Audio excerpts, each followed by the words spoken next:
This is Cast of Wonders, the fiction podcast for young adults featuring stories of the fantastic. Welcome. Today we present I Kill Monsters by Nathaniel Lee. You may remember Nathaniel from episodes 3, 4 and 5, Tir na nog. Of this story he says, I wrote I Kill Monsters in a single setting and then I thought about how lucky I was that I was able to fight off my own monsters in childhood and how many other kids aren't as successful. Of himself, he says, Nathaniel lives in North Carolina with his wife, child and obligatory cats. He puts words in order and sometimes people give him money for them. His work, including a full bibliography, can be found at his daily writing blog, Mirror Shards.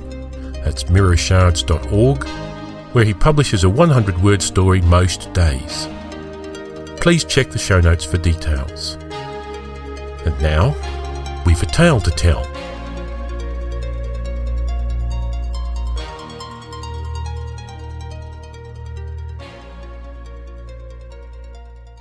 I Kill Monsters by Nathaniel Lee. Robbie killed monsters. He used a baseball bat because they didn't give better weapons to 10-year-olds. It worked well enough. He'd cleaned out his room first, the slithering, whispering things under the bed and the chatterer in the closet. Then the attic, full of flappers and flutterers, and one that was more like a fog or a mist than anything solid.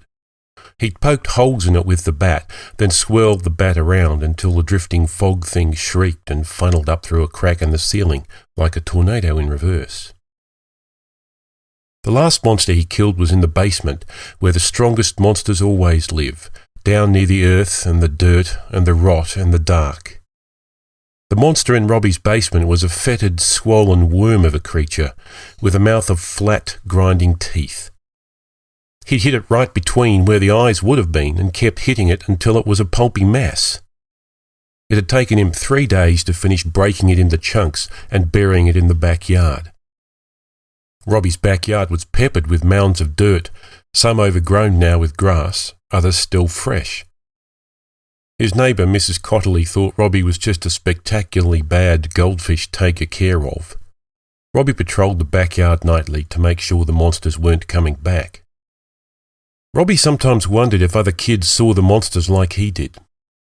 He knew adults didn't.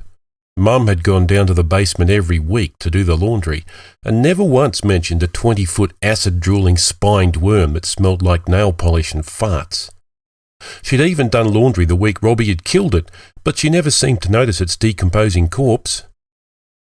He wondered if all little kids saw monsters to start with and then pretended they weren't there until everyone forgot they were pretending. He wondered why he couldn't pretend like everyone else. When Robbie first started seeing the monsters, he tried to hide from them, but that only made them more interested. They swarmed under his bed and filled his closet until the hinges groaned, poking and prodding when he was asleep, leaving terrible messes to clean up in the morning and try to blame on the dog. This would have worked better if they'd had a dog in the first place. Now, after he'd cleaned out his house and made it safe, they just got him angry. He carried his baseball bat everywhere he could and threw a fit when they tried to take it away from him. Mum had had a word with the principal and Robbie was allowed to keep his baseball bat in the coat room with the lunch boxes and jackets. He also had to go see Dr. Spindler twice a month and talk about his feelings and why Dad left. But this was a small enough price to pay for safety and security. Even the school wasn't completely safe from monsters. Robbie had found one in the boys' shower room in the gymnasium, and he was fairly certain another one lurked in the boiler room, though he hadn't been able to convince Ned, the janitor, to let Robbie in to investigate. This morning, Robbie stalked down the street stiff-legged like a tomcat spoiling for a fight. The monsters that still lurked in the early morning shadows kept their distance, glaring snarls at him and flashing their white teeth. They knew him now. All the monsters on his street did, because he'd hung the remnants of the worm thing's head from his bedroom window on a jump rope for a week before burying it, as a warning to monster kind. Something like a chimpanzee, wolf, porcupine puffed itself up as Robbie neared the thick bushes it hid in. Robbie hefted his bat from his shoulder, readying a swing, and the chimpulfupine hissed and withdrew. They were all guts nothing anyway. The sun was half risen. It wouldn't have been able to get even a normal kid. Robbie snorted and sauntered to the corner where the bus stopped. A new kid was waiting there today. Normally no one else was up as early as Robbie. He liked to do a sweep of the street and make sure no monsters got too bold and snatched up any of his classmates. The new kid had red hair and tons of freckles and glasses as thick as cheeseburgers. He smelled like medicine and soap. "What's the bat for?" the new kid asked. Robbie slung his bat and backpack down to the ground and rocked on his heels. "Killing monsters." "Oh. Mum made them let me carry it in case I need it during the school day." The redhead nodded. "My mum had to fill out a form and stuff for my inhaler because they wanted it to stay in the nurse's office, but I might need it when I can't get to the nurse's office or when it would take too long, and so she told them and did the forms, and now I carry it with me." He rummaged in his pockets and came up with a small white canister encased in plastic. "See?" "Cool. Is that like medicine?" "I have asthma." "Okay. My name's Stuart." "I'm Robbie." "It's my first day today." Robbie grunted as though this were news. "Did you just move in?" "Yeah." Stuart bit his lip and glanced around. "Are the kids here mean or nice?" Robbie shrugged. "I don't know. I don't really pay much attention. I got to keep an eye on the monsters." "Wow, so you're like a policeman or something?" Robbie shook his head. "It's not like a real job. It's just something I do, and I have to do it because no one else does it."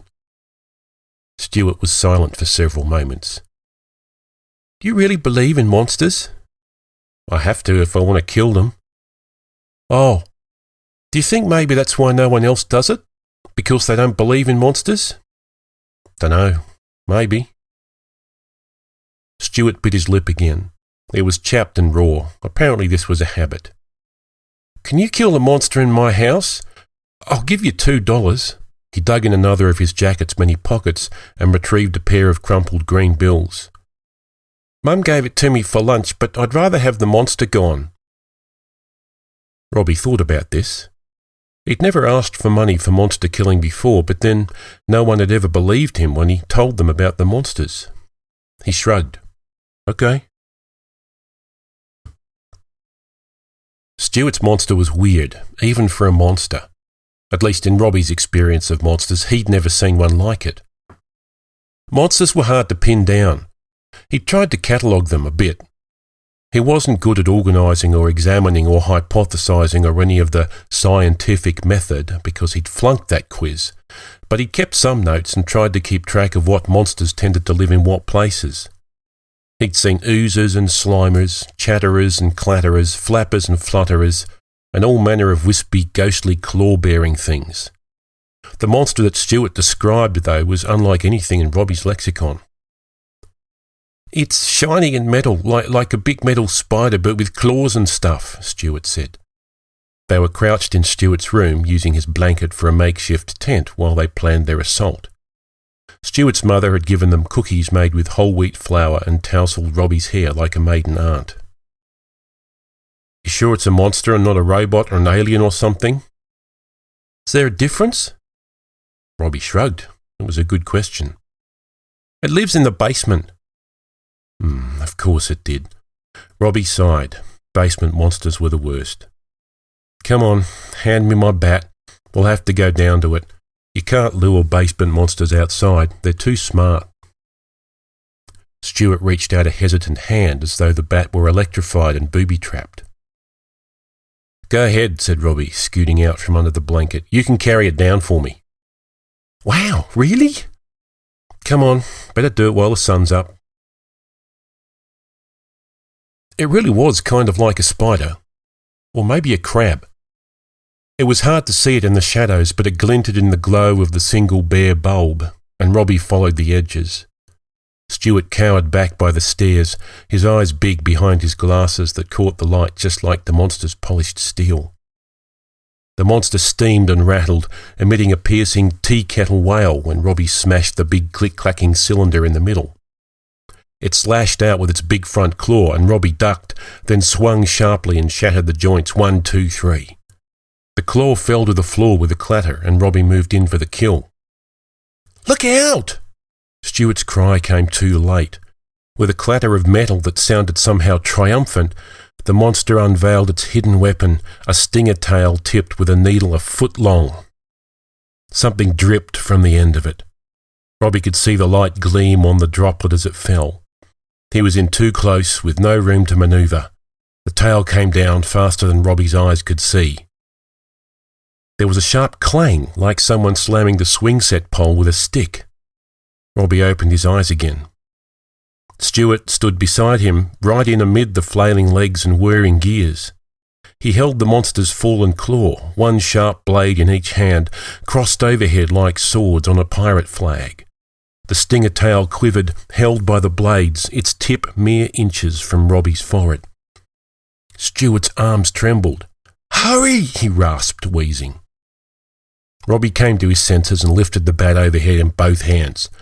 "I kill monsters," he said, swinging it down in the area that looked most like a head. There was a soft crunch that could have been mistaken for someone stomping an aluminium can for the recycling bin. The limbs around them spasmed, froze, and then clattered down to the floor.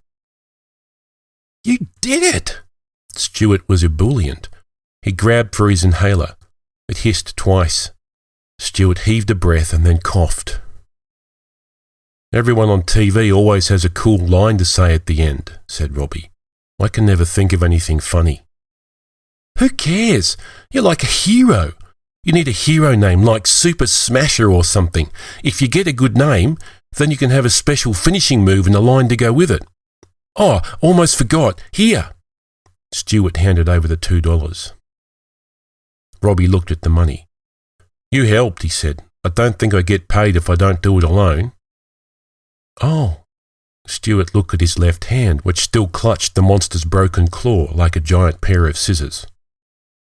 "I know," said Robbie. He handed $1 back to Stuart.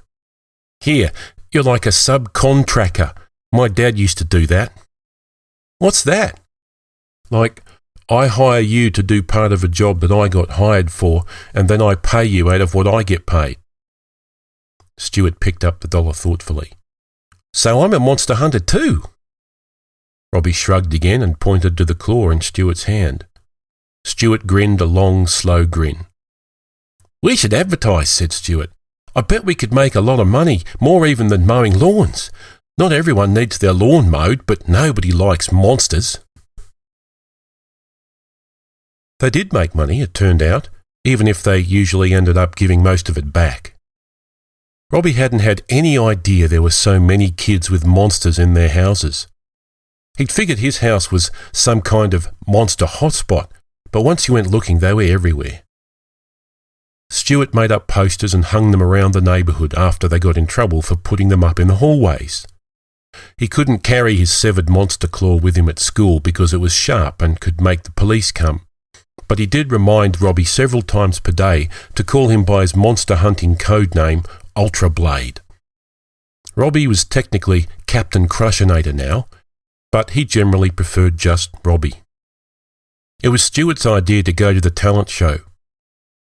"We need more exposure," he said. He'd been watching reality shows about cooks and fashion designers. "We've got to build our brand if we want people to keep coming to us for their monster removal needs. We have a unique style and sensibility." Robbie didn't ask what that meant. Stuart really liked explaining things, a lot more than Robbie liked listening to explanations. They hadn't come to the dress rehearsal yesterday by pretending to be sick. Stuart said they had to keep their trade secrets. Plus, it was hard to practice killing monsters on an empty stage surrounded by tap dancers and lip syncers and Joni Neal playing the same wrong note 15 times in a row on the piano. "What if it goes wrong?" asked Robbie. "What if there's a monster out there and we can't kill it and everyone sees?" "Relax, Captain Crushinator," said Stuart. "We've killed like 1 million monsters in the past 2 weeks." 16, and half of those was just one nest of slithery tentacles in the bus station toilet. We're really good at monster killing is what I mean. You're really good. You're gifted. If they had monster killing as a class, you could totally have an A+. Robbie peeked out through the curtains like Mrs. Colfax, the drama teacher, had told them not to do. There were a lot of people out there. The collective sounds of so many people being quiet all in one place nearly overwhelmed Joni's piano solo. I'm not good at talking to people. Better than I am. Mrs. Colfax loomed over them, setting Robbie's combat nerves tingling. Are you boys ready? Don't you have a costume or anything? She stared at Robbie's sneakers. His left one had come undone. I've got my bat, said Robbie. He held it up by way of proof. Robbie. Mrs. Colfax got the look on her face that Dr. Spindler got when Robbie tried to tell him about the monsters.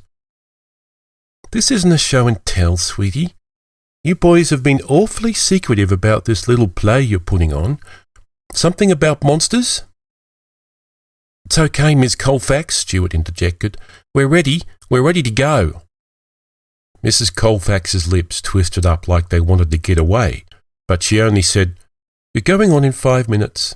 Go wait in the wings, okay? 5 minutes never went so fast and so slow at the same time. When Ms. Colfax gave the signal from the other side of the stage, Stuart had to push Robbie on stage. Robbie stumbled, stared around wildly and froze. The auditorium was full. Everyone's parents were there. This was a terrible idea. There was a microphone at the middle of the stage. Robbie plodded over to it, wrestled with the height adjuster thing, lost control of it, sent a thump and a feedback squeal hurtling around the auditorium. The murmur of the audience took on an irritated timbre. Robbie hesitated. My talent is, I kill monsters. The audience went quiet, truly quiet. With this, Robbie held out his battle-scarred bat. There was the chip Stuart's monster had gouged out of the handle. There was a green-yellow ichor stain from a weird flower that had teeth. The handle had scorch marks. A baby started to wail out in the faceless dark. Robbie heard the murmurs begin again, confusion, questions. It used to be my dad's. He left, a year ago, but I still have this. He coughed, his throat dry. I didn't find out it was good at killing monsters until earlier this year. I've helped a lot of kids who, had monsters. I killed them, the monsters, with this. The audience was no longer simply murmuring. Robbie heard voices rising, heard words bobbing to the surface. Therapy, poor boy, mother, terrible. Then Robbie heard another sound, a rumble like distant thunder. Another, regular like a heartbeat. No, not a heartbeat, footsteps. You have to listen, he said, grabbing for the microphone. He saw Ms. Colfax gesturing at someone off stage. Listen, there are monsters. They're real, but you don't know it because you used to know it, but you forgot you were pretending they weren't there. They're real and they're dangerous, and you can't just walk away and leave your kids alone. Everyone leaves and the kids are alone, and there are monsters out there. He could feel the footsteps now, each one like a tiny earthquake. Mum used to wake him up for earthquakes when he was little, tell him that they were a part of living in California, but that it was mostly safe as long as everyone was careful. Well, these weren't safe little earthquakes. The audience seemed to be noticing them too. Ms. Colfax was beside him, calling out to Ned. People were standing, shouting, yelling back and forth. Ms. Colfax tried to take the microphone away from Robbie. Please, said Robbie, feeling the pounding footsteps of the approaching beast in his bones, inside his rib cage. There's something coming now and it's bad. I don't know if I can stop it by myself. You have to stop pretending it's all okay. You have to... His voice cut out as Ms. Colfax succeeded in wrenching the microphone away. Her voice filled the auditorium like anaesthetic, giving instructions, guiding the evacuation, using words like magnitude and emergency exits. That's when the monster ripped the roof off. Huge black fingers tipped in claws sheared through the wall as though it were just a snow fort, each finger the size of a park bench. With a roar, the ceiling flew upwards. Debris rained down, bricks and plaster dust and chunks of metal and concrete. Robbie clutched his baseball bat and looked up, up, up to the milky blue eyes far, far overhead. It was dark, dark as night all over, like tar, like soot, like Robbie's own black hair that everyone said was just like his dad's. It stared back at him, each moon-like eye the size of Robbie's bed. Then it threw back its head and howled into the starless sky. Robbie screamed back. The monster, and it was definitely the monster, not just a monster, pointed one massive hand at Robbie and roared again. Robbie understood, better than he'd understood most things people had said to him the past year. You took them. You took my children. I am alone now. I will have my revenge. Robbie glanced to the side of the stage, but Stuart was gone. Robbie felt like he had backstage, his stomach falling and bouncing off the floor with a sickening lurch. He tightened his grip on the bat. I'll fight you, he said to the monster, knowing it would hear him over the noise and cries and the chaos below. I kill monsters. It's what I do. It's what we do, said Stuart. He stood by Robbie's side, his gleaming weapons ready, monster claws repurposed and comfortable in his grip. I thought you left. I'm Ultra Blade. I had to get my blades. You can't fight her alone, Captain. Her? Echidna, Tiamat, Nyx, the mother of all monsters. Stuart shot him a look. Didn't you read any of those books I gave you? Robbie shuffled and looked up. I'm glad you're here, but even two of us won't be enough. 3. Joni pushed through the curtains, catching her stiff piano recital skirts on them. She had a jump rope in her hands, the ones with the real wooden handles. She'd used it to finish off the chatterer in her closet. 4. Morgan, whose closet they'd cleaned to flutterers 4 days ago, hefted a metal garbage can lid like a shield. It still had a dent in it, a concave shape like a face with tiny horns. I called for help, said Stuart. I used the monster emergency whistle. I told you that would be a good idea. We're all here. Robbie didn't even know that boy's name, but he had a hockey stick and a grim expression. You're right, Captain. We can't pretend anymore. Echidna, Nyx, the Queen of Monsters, lowered her head to stare, reaching down with her truck-sized hands to brace her immense weight. It was dark now, no lights anywhere except for the monster. Her eyes glowed like searchlights. She opened her mouth and roared again. Okay, said Robbie. He charged. The news shows the next day didn't say anything about monsters. They said a lot about localised quakes and scientists who were mystified. They used the word miracle a lot, mostly when talking about how no one was killed, even though a lot of people got injured. They didn't have even one picture of when Robbie jumped right into the monster's mouth and stood on its lower lip to poke it in the eye. They didn't have video footage of Stuart slicing away at the tree trunk ankles, sending wisps of black fog up with every cut. They didn't have quotes from anyone who saw the monster hunters attack and be driven back, who saw hunters kicked or slapped away, who saw the hunters regroup and prepare for a swarm, the last stand, the fight or flight. They especially didn't have any information about the shadowy figure who'd leaped from the top of the broken wall with an umbrella, floating like Mary Poppins in that stupid old movie, who jammed the pointy end right down the monster's throat, making Echidna or Nyx or Tiamat rear back and claw at her face in anguish, leaving an opening that even a much less experienced monster hunter than Robbie could have seen and taken. Robbie didn't know what broke when he'd hit the monster, but it made a noise that wasn't all that big or dramatic or impressive, just a sort of sad crunching like stepping on a Christmas ornament. The monster fell, melting away even as it collapsed, first to its knees, then to all fours, then to nothing at all, filling the night with the hiss of snakes and the smell of old fireplaces. All the monster hunters gathered together, a shared knowledge in their eyes. None of them, however, had known who it was who gave them their last shot. TV's stupid, Robbie said, his eggs getting cold. Eat your eggs, they're getting cold, said his mother. But they don't talk about the important stuff. They don't even know what really happened. And you do? Mum smiled, raised an eyebrow. I know more than they do, said Robbie. Cheer up, said Mum. You've got no school for at least a week while they check the rest of the building, maybe longer if they have to find another site while they repair the auditorium. No school is good, right? Can I go to Stuart's house? Mum sighed, but she was smiling. Put on your slicker and grab an umbrella. It's raining out. Kay. Robbie ran down the hall, pausing briefly at the coat closet for his coat, and even more briefly at the umbrella stand. He had his hand on the doorknob before he noticed the umbrella he'd selected was broken. Bent right in half, in fact, and with holes in the fabric just as if some enormous mouth had closed on it.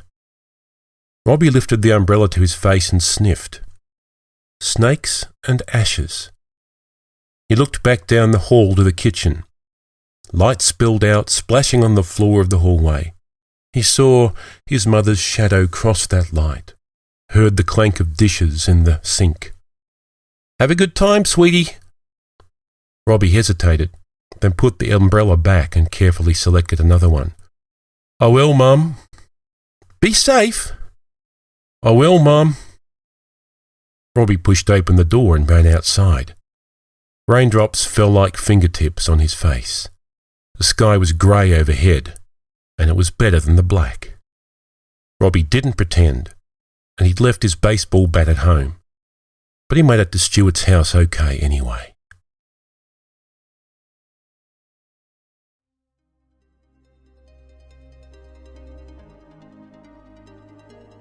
And so ends I Kill Monsters. Come tell us what you thought of the story in the forums. We'd love to hear from you. Cast of Wonders is a production of Wolfsbane Publishing. The editor is Barry J. Northern. The audio producer and host is Graham Dunlop. It's released under a Creative Commons Attribution Non-Commercial No Derivatives license. Share it, but don't change or sell it. Theme music is Appeal to Heavens by Alexei Nov on musicalley.com.